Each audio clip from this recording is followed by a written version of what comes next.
সংগ্রামরত AB পার্টির আজকের চট্টগ্রামের এই জনসভায় সম্মানিত সভাপতি, এবি পার্টির সংগ্রামী চেয়ারম্যান জননেতা মুজিবুর রহমান মঞ্জু ভাই সহ সকল নেতৃবৃন্দ, প্রিয় চট্টগ্রামবাসী ও সাংবাদিক ভাইয়েরা, আসসালামু আলাইকুম।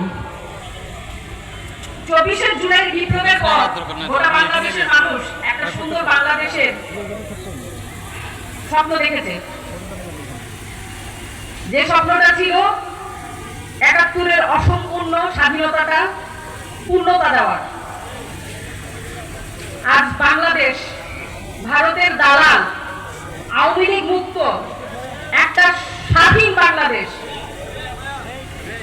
আজকের এই বাংলাদেশটাকে সুন্দরভাবে গড়ার প্রতিজ্ঞাবদ্ধ আমরা সবাই। আজকে যে জিনিসটা দেখা যাচ্ছে সেটা হচ্ছে বাংলাদেশের এই সুন্দর দিনটাকে